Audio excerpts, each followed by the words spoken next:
ओम शांति। 16 अगस्त 2025 की मुरली से मुख्य पॉइंट। आज परमात्मा कहते हैं, मीठे बच्चे, तुम्हारी एम ऑब्जेक्टिव वंडरफुल रंग बिरंगी दुनिया का देखो मालिक बनना, यानी स्वर्ग का मालिक बनना। तो सदा इसी खुशी में हर्षित रहो, मुरझाया हुआ नहीं। प्रश्न में बाबा ने कहा, तकदीरवान बच्चों को कौन सा उमंग सदा बना रहेगा? हमें परमात्मा सत्युग का प्रिंस प्रिंसेस बनाने के लिए पढ़ा रहे हैं। इसी उमंग से सबको समझाओ कि इस लड़ाई में ही देखो स्वर्ग समाया हुआ है। इस लड़ाई के बाद ही स्वर्ग के द्वार खुलने हैं। इसी बाबा कहते खुशी में रहना है और खुशी खुशी से दूसरों को भी समझाना है। गीत है, दुनिया देखो रंग बिरंगी, रंग रंगीली बाबा। इस देखो गीत के लिए समझाया। बाबा कहते ये खेल रंग रंगीला है। जैसे कोई भी बाइस्कोप आदि होता है ना, तो फिर उसमें भी बहुत रंग बिरंगी सीनरियाँ आदि होती है ना। अब देखो इस दुनिया के बारे में तो फिर तुम जानते ही हो कि वो भी देखो नंबरवार पुरुषार्थ के अनुसार, जिनका डीप पुरुषार्थ है वह देखो अच्छी तरह से समझाता है, जिसका कम वह बाबा कहते उसके अनुसार ही समझाएगा। ये तो देखो आदि मध्य अंत का ज्ञान है। तो फिर समझ आता है स्वर्ग कितना रंग बिरंगा खूबसूरत है। ये ना कोई जानता है, ना किसी की बुद्धि में है। ये बाबा कहते वंडरफुल, वंडर ऑफ वर्ल्ड भी कहते हैं इसे। तुम ही देखो अपनी तकदीर अनुसार पुरुषार्थ कर रहे हो। ये बड़ी रंग बिरंगी दुनिया है, जहाँ हीरे ज्वारतों के महल होते हैं। तुम एक सेकंड में बैकुंठ में चले जाते हो, बुद्धि से चले जाते हैं ना। खेलते हो तो रास विलास आदि करते हो। यहाँ तो देखो माया का राज्य है। मनुष्य क्या क्या करते रहते हैं, किसी को भी ये पता ही नहीं है कि हम नाटक में खेल रहे हैं। नाटक अगर समझे तो फिर नाटक के आदि मध्य अंत का ज्ञान भी है। हमारा देखो बाप भी बहुत साधारण है। माया नाक से पकड़ भुला देती है। अब याद आया कि देखो हम स्वर्ग के मालिक बन रहे हैं, फिर भूल जाने से मुरझा जाते हैं। ऐसा मुरझा जाते हैं जो भील भी देखो ऐसा मुरझाया नहीं होगा, यानी समझते ही नहीं है कि हम स्वर्ग में जाने वाले हैं। हमें देखो परमात्मा पढ़ा रहे हैं, जैसे एकदम बाबा कहते हैं मुर्दे ही बन जाते हैं।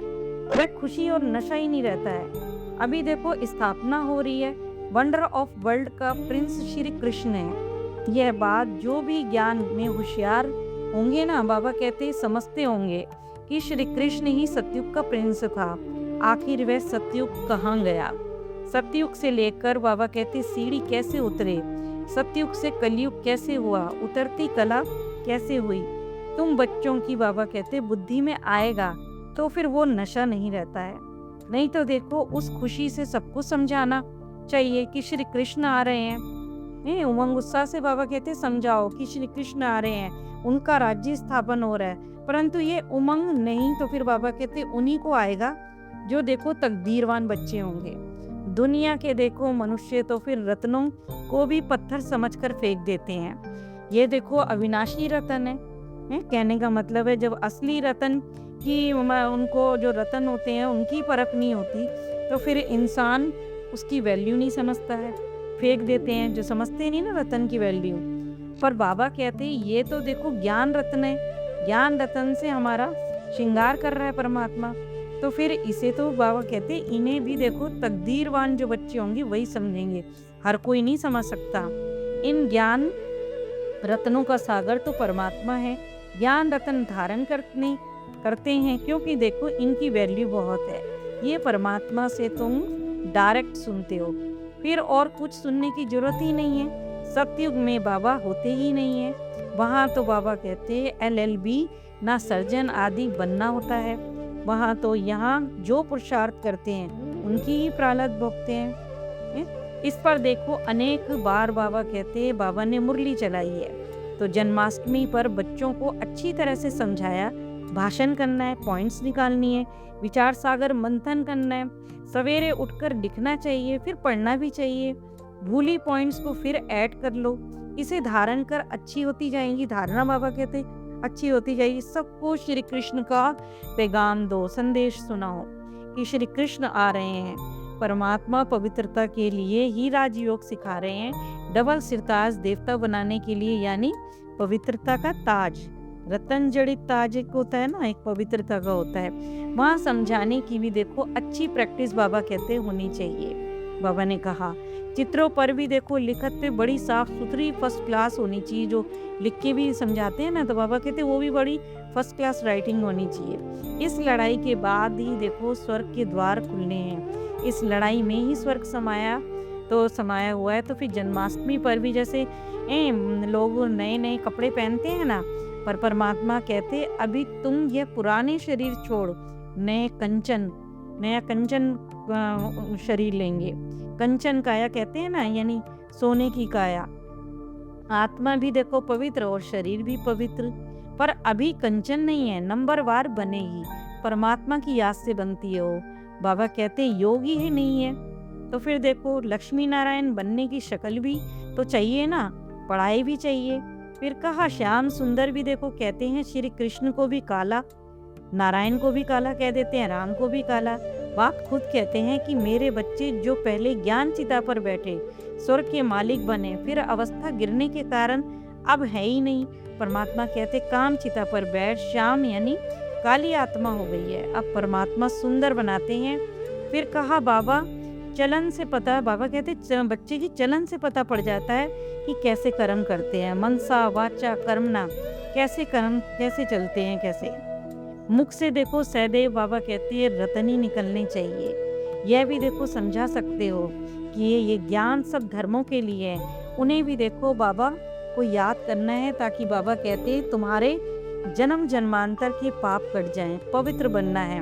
फिर कहा राखी किसी को भी बांध सकते हो, चाहे देखो यूरोपियन हो, भगवान हुआ, देह के सब संबंध धर्म छोड़ अपने को आत्मा समझ, बस मुझे याद करो।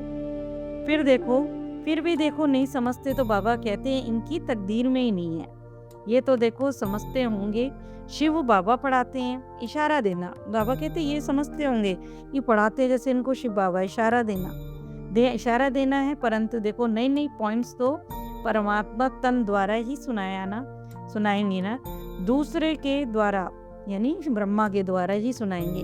बच्चियां देखो सुनाती हैं, मैगजीन में कितनी बातें आती हैं। अब बाबा कहते ऐसे थोड़े ही हैं कि मम्मा बाबा उनमें आते हैं वहाँ लिखवाते ही हैं, नहीं, परमात्मा तो डायरेक्ट मधुबन में आते हैं, तभी तो देखो यहाँ ही सब सुनने के लिए आते हैं। अगर मम्मा बाबा कोई में भी आते तो फिर वहाँ ही बैठ कर के उनसे ही पढ़ते। यहाँ आने की बाबा कहते मधुबन में आने की सबको कशिश होती है। फिर कहा कि तुम भारतवासी ही परिस्तान थे, अब देखो कब्रिस्तान बने, यानी अवस्था बिल्कुल गिर गई ना, तो बाबा कहते कब्रिस्तान हो गए, सभी अंदर से मरे पड़े हैं। फिर देखो ज्ञान चिता पर बैठ देवी गुण धारण करके परिस्तान बनते हैं, यानी ज्ञान रत्नों से आत्मा सुंदर बनती है। सर्विस देखो करनी है, सबको पैगाम देना है। इसके लिए बाबा कहते बड़ी समझ, बड़ा नशा चाहिए होता है हमको, कि भगवान पढ़ाते हैं। बच्चे बोर्डिंग में देखो रहते हैं तो फिर बाहर का संग नहीं लगेगा। यहाँ भी देखो स्कूल है ना क्रिश्चियन में, फिर भी देखो मैनर्स होते हैं। अभी तो नो मैनर्स, बाबा कहते अभी बिल्कुल भी मैनर्स नहीं है, क्योंकि बिल्कुल अवस्था तमोप्रधान बन गई है। देवताओं के आगे माथा टेकते हैं, कितनी देखो उनकी महिमा करते हैं। अभी सबके असुरी करैक्टर हैं, और सतयुग में भी देखो सतयुग के भी देवी करैक्टर थे। ऐसे ऐसे भाषण करो तो खुश हो जाएंगे। फिर कहा बच्चे अच्छे अच्छे गुण धारण करो, कुल का नाम वाला करो। तुम जानते हो कि अभी हम ऊंचे से ऊंचे कुल के ब्राह्मण हैं। राखी का अर्थ भी समझाओ, वैश्याओं को भी जाकर बाबा कहते राखी बांधो, और उनको उसको अर्थ के साथ ही अर्थ भी समझाना है। राखी बांध सकते हो, चित्र भी साथ में होना चाहिए। उन्हें भी ये कहो कि मन ही मन परमात्मा को याद करो, ये परमात्मा का फरमान है, मानने से तुम गोरे हो जाओगे, यानी आत्मा पावन बन जाएगी, कोई नाराज नहीं होगा। बहुत युक्तियां हैं समझाने की। भले राखी बंधन का दिन ना भी हो तो भी बाबा कहते किसी भी दिन जाकर राखी बांधी जा सकती है। तुम्हारा धंधा ही बाबा कहते यही है। उन्हें बोलो कि परमात्मा के साथ प्रतिज्ञा करो।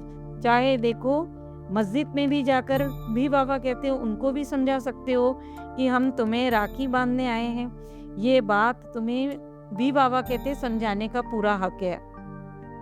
मुझे याद करो तो फिर वो पाप कट जाएंगे, ये बाबा कहते हैं मस्जिद वाले को, मुस्लिम धर्म के लिए भी। बाप बाप देखो पावन दुनिया का मालिक बनाते हैं। ऐसे ऐसे सुनाओ तो झट आकर चरणों पे गिर पड़ेंगे। आज बाबा ने होमवर्क दिया, धारणा बताई। ज्ञान रत्नों के सागर में जो भी अविनाशी ज्ञान रत्न प्राप्त हो रहे हैं उनकी वैल्यू रखनी है। विचार सागर मंथन कर बाबा कहते स्वयं में ज्ञान रत्न धारण करने हैं। मुख से सदैव रत्न ही निकलने चाहिए। याद की यात्रा में रहकर वाणी में जोहर भरना है। वो बाबा कहते जोहर आना चाहिए। याद से ही आत्मा कंचन बनेगी, इसलिए याद करने का अकल भी सीखना है। वरदान में कहा आज की देखो दुनिया में धन बहुत है, भय भी बहुत है। जितना देखो धन उतना ही भय भी है। भय में ही खाते हैं, भय में ही सोते हैं। जहाँ मेरापन है वहाँ भय जरूर होगा। कोई सोना हिरन भी देखो अगर मेरा है तो फिर भय है ना, लेकिन यदि मेरा एक शिव बाबा तो निर्भय बन जाएंगे। तो फिर बाबा कहते हैं सूक्ष्म रूप में मेरे मेरे को चेक करो, मेरे करके अपना देखो उनका त्याग करना है। तो फिर निर्भर बेफिक्र बादशाह रहने का वरदान मिल जाएगा। यानी मेरा मेरा करते हैं ना, तो बाबा कहते हैं एक शिव बाबा में मेरा मेरा करना है। मतलब जिस पर धन ज्यादा होता है ना, उसकी जिंदगी में भय में बाबा कहते भय में निकल रही है। वह खाना भी खाएगा तो भी डर, धन का ही डर लगा रहता है। सुख से वो खाना भी नहीं खा पाता है। नींद में भी वो बाबा कहते हैं उसको सपने भी यही आएंगे कहीं धन ना चला जाए। तो नींद में भी देखो धन के कारण वो नींद भी उड़ जाती है। कोई धन ले जाएगा तो दिमाग में यही चलता रहता है। तो परमात्मा कहते मेरापन बहुत है, ये मेरापन परमात्मा को अर्पित कर दो। और मेरा तो फिर एक शिव बाबा, दूसरा ना कोई। तो ये सारा धन भी जो भी प्रॉपर्टी भी है ना, सब बाबा कहते तुम्हारी सुरक्षित हो जाएगी।